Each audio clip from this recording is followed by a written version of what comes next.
Uniforms and by extension camouflage are key elements in virtually every armed force around the world. Be it headwear, load-carrying systems, boots, accessories, and of course actual garments, these pieces not only help troops complete their tasks, objectives, and missions, but also frequently help denote them as members of respective units. But what happens when the same uniforms are used by opposing forces in a conflict? Well, obviously confusion and possibly a whole lot of problems that can become dire for many involved. Naturally, this and the general concern of unregulated uniforms has led to quite a number of measures being put in place. However, perhaps one of the most intriguing methods comes in the form of modified and even in one case, completely new camouflage patterns utilizing written initialisms and words seen in Côte d'Ivoire, also known as Ivory Coast.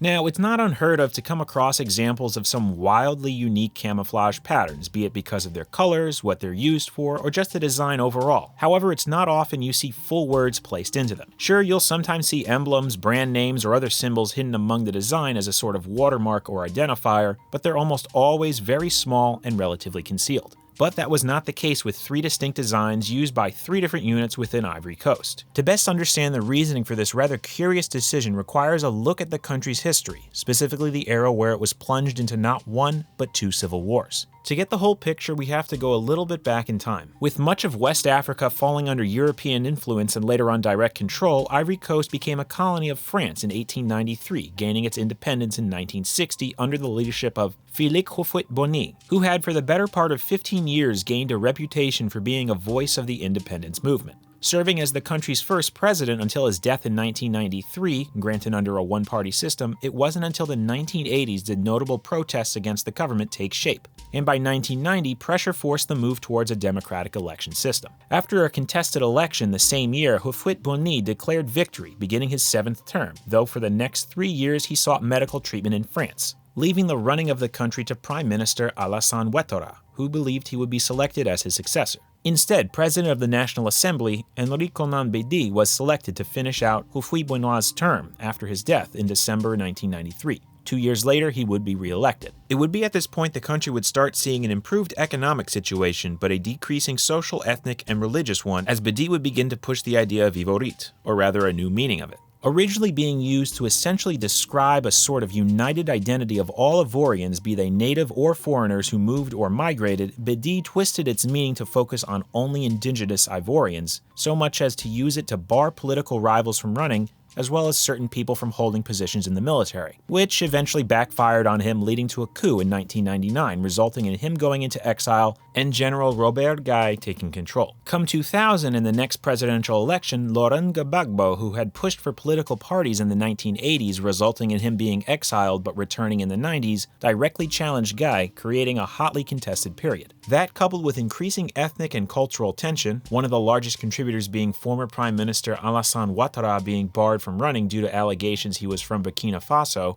along with Bédié being denied as well, it seemed the general would hold on to power. However, after results revealed that Gbagbo won by a decent number, protests broke out in the streets of the capital, leading to him quickly assuming office of the president. But with tensions already at a breaking point, most widely between Gbagbo's Ivorian Popular Front, or FPI, a mostly southern-based nationalist party, and Ouattara's Rally of the Republicans, or RDR, a northern-based one, violence soon erupted, and with the discovery of a mass grave coupled with an attempted coup in December, Gbagbo's government cracked down on northerners and supporters of Ouattara. On September 19, 2002, a group of soldiers who were scheduled to be demobilized mutinied and attacked 3 cities in the north as they felt the decision was based around their ethnicity. During this time, General Guy was also killed in mysterious circumstances, with government forces claiming he was to blame, and not long after the situation exploded, with many more joining in, taking control of much of the north. Out of this, a rebel coalition calling themselves the Forces Nouvelles de Côte d'Ivoire, or New Forces of Ivory Coast, made up of various political parties as well as supporters of Ouattara and even the recently killed General Guy, began fighting the government, leading to the outbreak of the First Ivorian Civil War. Now, this is where the first camouflage comes into play. During this time, a variety of uniforms were seen, with a somewhat general breakdown of them contingent upon different military branches, police forces, and departments overall. However, that wasn't always the case, and when mutinying soldiers as well as rebel forces began capturing cities, a number of these uniforms began being used by them. Now, Ivory Coast did,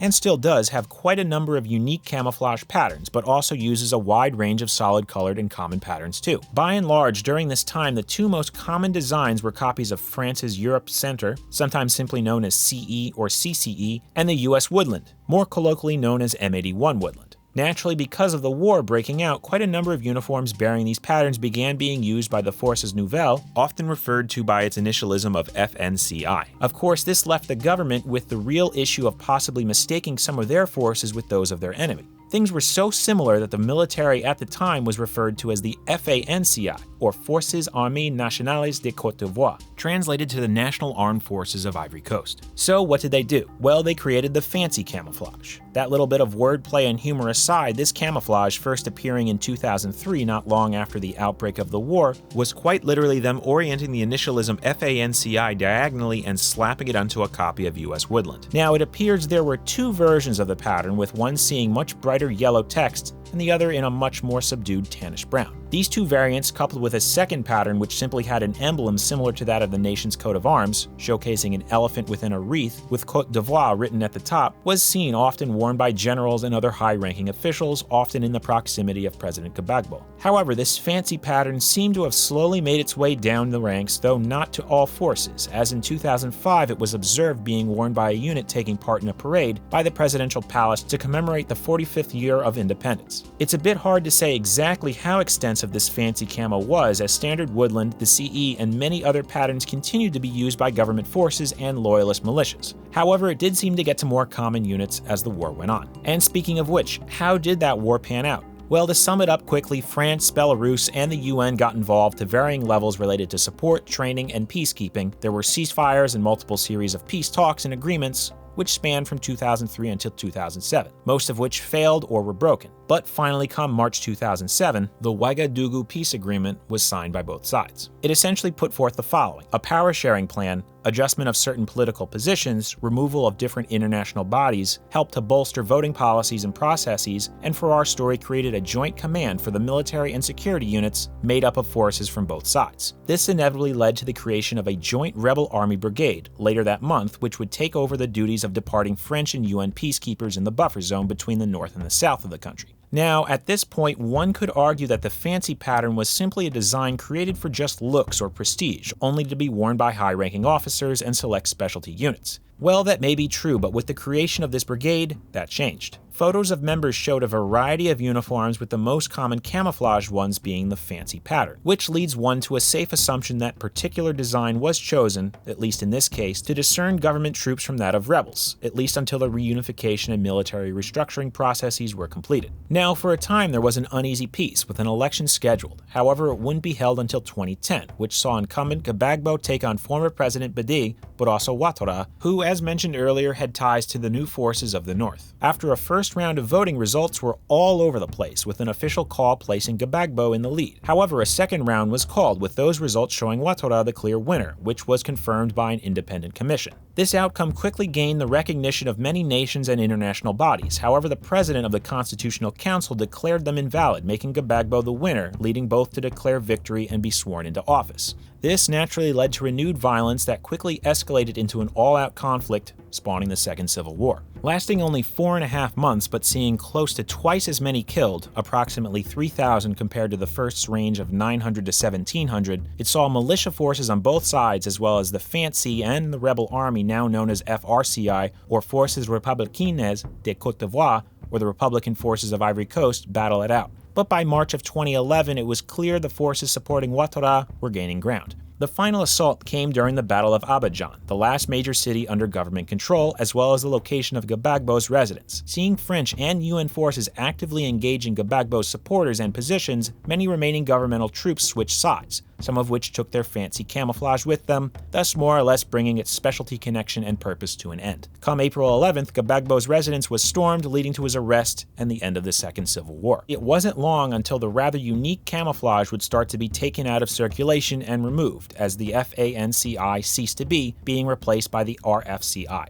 the force that defeated them. So here's a quick look at the full uniform made of the fancy camouflage. Due to its rather odd features and appearance, as well as lack of any tags or stamps, it's it's a bit uncertain if this particular set is original in the sense it was made for Ivorian forces of the time. What is known though is it bears a rather unique camouflage that came about during the chaotic period in the country's history and actually helped, at least in a way, spawn a whole new way the government looked at camouflage. Which brings us to the second pattern, a rather creative one used by the Police Nationale. Formed in 1961 and falling under the Ministry of Interior and Security, the Police Nationale, or National Police in English, is pretty much that, a national police force. Not to be confused with the National Gendarmerie, another police force of the country. Their primary tasks revolve around combating drugs, crime, ensuring public order and protection, and investigating economic and financial issues. Throughout the years, they and the numerous other agencies around the country have been seen wearing quite a few camouflage patterns. Much like the military, there was a level of uniformity, but not always, which naturally could lead to a little bit of confusion. Throw in their solid-colored black and dark blue duty uniforms, and again you have yourself something of a situation. And so in 2010, a new uniform began being seen. Possibly taking a page out of the FANCI playbook, this pattern took darker solid-colored uniforms and created something of a unique micro-camouflage, utilizing the words Police Nationale and RCI, short for Republique Côte d'Ivoire. Spelled out in white lettering, the pattern was made by stacking the words horizontally and setting them line by line to create an almost sideways raindrop pattern from a distance. Again, there were two variations seen, the big and small letter, which apart from the noticeable size difference of the text, saw the background color and font color slightly differ from one another. Considering the National Police never really fielded a camouflage pattern that was designed to conceal their wearers in any major way, the design was likely made for identification purposes along with giving them a bit of flair and originality with their uniform,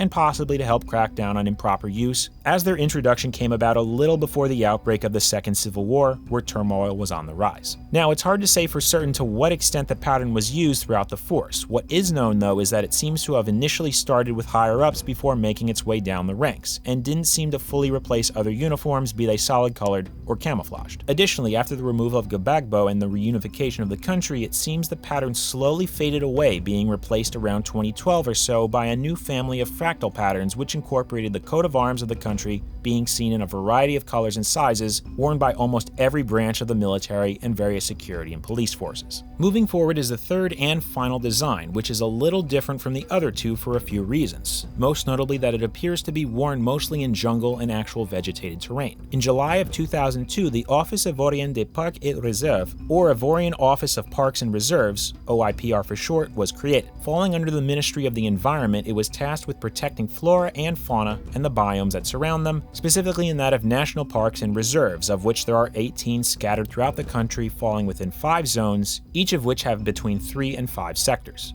Like many national forestry and park services and organizations, the group has members who are active out in the field for a variety of reasons. Referred to as agents, rangers, officers, and sometimes even forest commandos, these members are often tasked with community and guest relations, park maintenance, environmental protections, and most dangerously, protecting animals from poaching and combating illicit activities that may occur in the parks and reservations. Early on, these officers were equipped with a few different uniforms and camouflages. However, beginning in the second half of 2013, a semi-original design began being worn by certain members, eventually becoming more or less their standard duty uniform. Taking a decent amount of influence from the older Belgian Jigsaw pattern, though on a smaller scale and much different in color, seeing more muted greens, tans, blacks, and browns versus the original's much more vibrant ones, the pattern also incorporated 2 distinctive elements to tie it to the OIPR. The first being a very small, almost stamped image of a wild cat. It's difficult to tell exactly what kind though due to the simple image, but based on the shape and members of the Felidae family found within the nation,